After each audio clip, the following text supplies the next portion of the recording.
আসসালামু আলাইকুম। আজকে আলোচনা করব আল্লাহর কোরআন ইসলাম নিয়ে। ইসলাম আল্লাহর মনোনীত ধর্ম বা জীবন বিধান আল্লাহ নিজেই বলেছেন কোরআনে পাকে। এছাড়া কোরআনে পাকের অতীত ইতিহাসের কথা বলেছেন, বিশেষ করে যে জাতিগুলো ধ্বংসের কথা বলেছেন সেরকমই কথাগুলো আজকে বলার জন্য দাঁড়ালাম। প্রায় 4-5টা জাতির কথা তিনি বারবার বলেছেন, যে যাদের ধ্বংসের মাধ্যমে তিনি দৃষ্টান্ত স্থাপন করেছেন যে আল্লাহর বিধানে বাইরে গেলে আল্লাহ তাআলা কি করেন। তেমন একটা জাতির কথা বলছেন, যে আদ জাতির কথা। আদ জাতির নবী ছিলেন হুদ আলাইহিস সালাম। আল্লাহ তাআলা বলছেন যে আদ জাতির ভাই হুদ যখন তাদেরকে বলল তোমরা আল্লাহর পথে ফিরে আসো, আর আমি তোমাদের রাসূল, এবং আমি যা বলছি তোমাদের এর জন্য কোনো বিনিময় লাগবে না, কারণ আমার বিনিময় হলো আল্লাহর কাছেই, কোনো বিনিময়ের প্রয়োজন নেই, কিন্তু তোমরা আল্লাহর পথে আসো এবং আল্লাহর প্রতি বিশ্বাস স্থাপন করো। কিন্তু সেই আদ জাতি তার কথা শুনল না। তারা ছিল অনেক লম্বা চড়া, এবং আদ জাতি বড় বড় স্তম্ভ তৈরি করতো বিভিন্ন উঁচু জায়গায় বিনা প্রয়োজনে। তারা বললেন না, তুমি বাড়াবাড়ি করলে তোমাকে আমরা হত্যা করবো বা শেষ করে দেবো। তো নবী হুদ আলাইহিস সালাম আল্লাহর কাছে প্রার্থনা করলেন এবং আল্লাহ তাদেরকে ধ্বংস করে দিল। প্রচণ্ড প্রচণ্ড ঝড়, একটানা 8 দিন বা 9 দিন ঝড়ের মাধ্যমে আদ জাতিকে ধ্বংস করে দিল। আবার আরেকটা ঘটনায় বলছেন ছামুদ জাতির কথা। ছামুদ নদীর নবী ছিলেন হযরত সালেহ আলাইহিস সালাম। তিনিও সে জাতিকে সাবধান করলেন যে তোমরা আল্লাহর পথে এসে আল্লাহর বিধানের দিকে এসো। তারা পাপ করতেই থাকলো।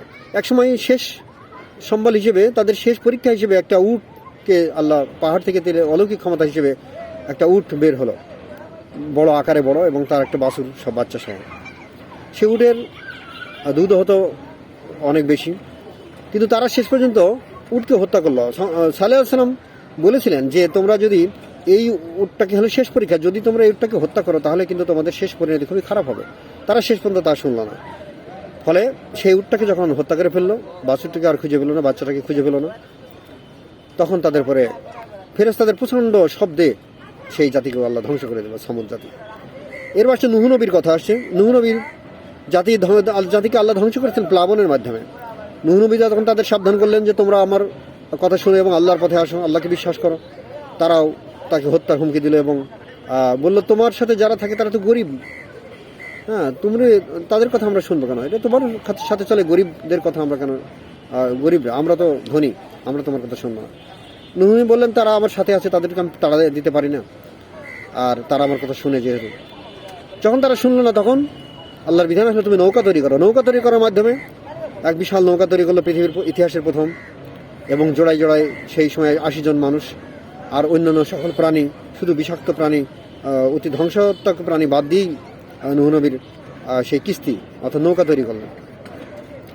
এবং সম্ভবত সেখান থেকেই হয়তোবা ডাইনোসরের ধ্বংস হয়, আমার ব্যক্তিগত ধারণা মনে হয়। এছাড়া ডাইনোসর পৃথিবীতে ছিল অবশ্যই সত্য, কিন্তু পরবর্তীতে কখন তাদের ধ্বংস হলো, অনেক বিজ্ঞানী বলছেন উল্কাপাতের মাধ্যমে, কিন্তু সেটাও বিশ্বাসযোগ্য খুব একটা মনে হয় না। আমার ব্যক্তিগত মনে হয় যে নূহ নবীর প্লাবনের সময় ডাইনোসর এবং অন্যান্য কিছু বিষাক্ত প্রাণী তারা ধ্বংস হয়ে গেছে। যাক, প্লাবনের মাধ্যমে নূহ নবীর জাতিকে ধ্বংস করলে, এমনকি নূহ নবী নিজের সন্তানও সেই নৌকায় আশ্রয় পেল না। আল্লাহর কাছে দোয়া করার কারণে আল্লাহ বলছেন তুমি তোমার সন্তানের জন্য দোয়া করবে না, কারণ সে তোমার কেউ না। নূহ নবী যখন বললেন সে আমার সন্তান, তাকে কি বাঁচানো যায় না? আল্লাহ বলছেন না, আর তুমি কখনো অনুরোধও করবে না যে তোমার সন্তান বাঁচানোর জন্য, সে তোমার সন্তান না, সে তোমার কেউ না। যে আল্লাহর পথে না থাকে সে সন্তান হলেও সে সন্তান না। এভাবে নূহ নবীর জাতিকে ধ্বংস করলেন আল্লাহ তাআলা। এরপর লূত নবীর কাহিনীর সময়, লূত নবী বাস করতেন ইব্রাহিম নবীর সমসাময়িক সময়ে। তো সে জাতীয় ছিল সমকামী, তারাও এক নিকৃষ্ট এবং বিকৃত রুচির অধিকারী হয়ে গেছিল। লূত নবী বারবার তাদের সাবধান করেছিল যে তোমরা এই সব অপকর্মে যেও না, তোমাদের জন্য তোমাদের স্ত্রী রয়েছে, কিন্তু তারা সেই অপকর্ম থেকে শুদ্ধ হলো না।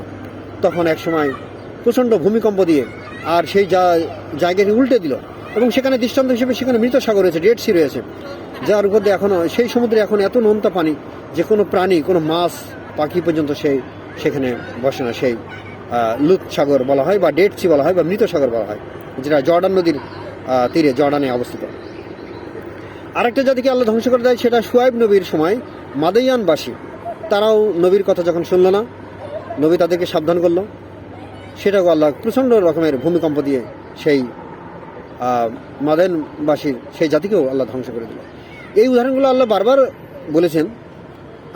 আরেকটাও আমরা জানি, সেটা হলো মুসা নবীর সময় যদিও ফেরাউনকে ধ্বংস করলো, মুসা নবীর জাতি বনী ইসরায়েলকে নীল নদ পার করে দিল এবং নীল নদে ডুবিয়ে মারল ফেরাউন সহ তার সমস্ত সৈন্যবাহিনী। আর ফেরাউনের লাশটাকে স্থাপন করা হলো এখনো জাদুঘরে, তার সেই মৃতদেহ রয়েছে। এটা দৃষ্টান্ত রাখার জন্য আল্লাহ তাআলা এই বিধান করেছেন। তো দেখা যায় পৃথিবীর ইতিহাস হাজার হাজার, 5,000, 10,000, 20,000 বছর আগের ঘটনাগুলো আল্লাহ কোরআনে পাকে বর্ণনা করেছেন।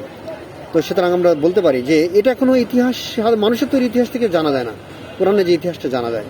তাই কোরআন আমাদের অবশ্যই পড়া দরকার, অর্থবীজও জানা দরকার। আরবিতে যারা বুঝতে পারে তাদের ভালোই, যারা আরবি বুঝতে পারে না তাদের অবশ্যই আমার মাতৃভাষায় বুঝতে হবে, বাংলাতেই অবশ্যই পড়ে জানতে হবে।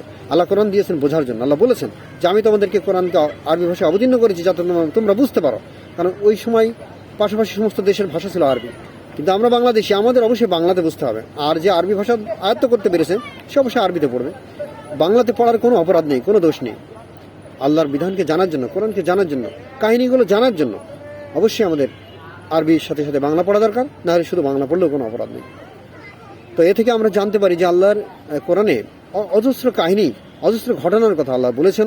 আমি সামান্য কয়েকটি ঘটনার কথা, শুধু যেসব জাতিকে, গুরুত্বপূর্ণ জাতিকে আল্লাহ ধ্বংস করেছিলেন তিনি কয়েকবার কোরআনে এগুলো উল্লেখ করেছেন। এগুলো থেকে আমরা শিক্ষা নিতে পারি যে এই পৃথিবী তখনকার দিনে সরাসরি আল্লাহ ধ্বংস করতেন, এখন আর ধ্বংস করেন না, কিন্তু এখন মানুষের নানা রোগ ব্যাধি দিয়েও আল্লাহ পরীক্ষা করেন এবং মানুষকে পরীক্ষার মাধ্যমে ফেলে তবেই তাকে জান্নাত দান করবেন। পৃথিবীর জীবন, এই ক্ষণিকের জীবন আল্লাহর উদ্দেশ্যে আমাদের সোপর্দ করা উচিত। এই যা বলে আজকের কথা শেষ করছি। ধন্যবাদ সবাইকে, ভালো থাকবেন।